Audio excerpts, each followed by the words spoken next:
ಹೌದು, ನಿಮ್ ತಂಗಿದ್ ಮದ್ವೆ ಸಾಲ ಎಲ್ಲ ತೀರ್ತೇನೆ. ಸಾಲ ಬಿಡು ಮಗ, ತೀರ್ಸಿದ್ರೆ ಆಯ್ತು. ಅದ್ ಹೆಂಗ್ ನಡೀತು ಮಗ ಮದ್ವೆ?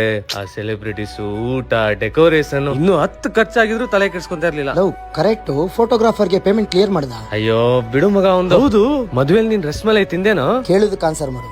ಪೇಮೆಂಟ್ ಕೊಟ್ಟಿಲ್ವಾ? ಏನೋ ಅವಾಗ್ಲಿಂದ ಒಳ್ಳೆ ಫೋಟೋಗ್ರಾಫರ್ ಅಂತ ಇದೆಯಾ? ಹೌದು ಕಣೋ, ಪೇಮೆಂಟ್ ಕೊಟ್ಟಿಲ್ಲ. ಒಬ್ಬ ಫೋಟೋಗ್ರಾಫರ್ ಬಗ್ಗೆ ನಿನ್ಗೆ ಏನೋ ಗೊತ್ತು? ಇವತ್ ನಿನ್ ತಾಯಿ ಫೋಟೋ ನೀನ್ ಪೂಜೆ ಮಾಡ್ತಿದ್ಯಾ ಅಂದ್ರೆ ಅವತ್ ಯಾವತ್ತೋ ತೆಗ್ದಿರೋ ಒಬ್ಬ ಫೋಟೋಗ್ರಾಫರೇ ಕಾರಣ ಕೊಣ.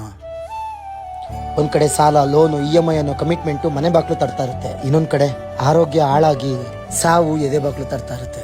ಇದೆಲ್ಲ ಮರ್ತು ಒಪ್ಕೊಂಡಿರೋ ಕೆಲ್ಸನ ಖುಷಿಯಾಗಿ ಮುಗಿಸ್ಕೊಡ್ತಾನೆ. ಈ ಜನರು ಹತ್ರ ಖುಷಿ ಪಡ್ತಾರೆ, ಹತ್ರ ಇದ್ರೆ ದೂರ ಮಾಡಕ್ ಕಾಯ್ತಾ ಇರ್ತಾರೆ. ಇಂಥವ್ರ ಮಧ್ಯೆ ಸರ್ ಹತ್ರ ಬನ್ನಿ ಸರ್ ಸ್ವಲ್ಪ ಸ್ಮೈಲ್ ಮಾಡಿ ಸರ್ ಅಂತ ಹೇಳೋ ಒಬ್ಬ ವ್ಯಕ್ತಿ ಯಾರು ಇದ್ರೆ ಒಬ್ಬ ಫೋಟೋಗ್ರಾಫರ್ ಮಾತ್ರ ಕಣೋ. ಎಲ್ಲಾ ಫಂಕ್ಷನ್ ಮುಗಿಸಿ ಊಟಕ್ಕೆ ಅಂತ ಹೋದ್ರೆ ಎಲ್ಲ ಖಾಲಿ ಆಗಿರೋದ್ರಲ್ಲಿ ಉಳ್ದಿದ್ ತಿನ್ ಮನೆಗೆ ಹೋಗ್ತಾರೆ.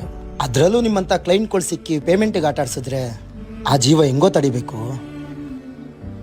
ಸರ್, ಪೇಮೆಂಟ್ ಕ್ಲಿಯರ್ ಆಗಿದೆ. ನನ್ನ ಫೋನ್ ಡಿಸ್ಪ್ಲೇ ಹಾಳಾಗಿತ್ತು, ಅದಕ್ಕೆ ಅಮೌಂಟ್ ಕೊಡೋದು ಲೇಟ್ ಆಯ್ತು. ಬೇಜಾರ್ ಮಾಡ್ಕೊಂಬೇಡಿ.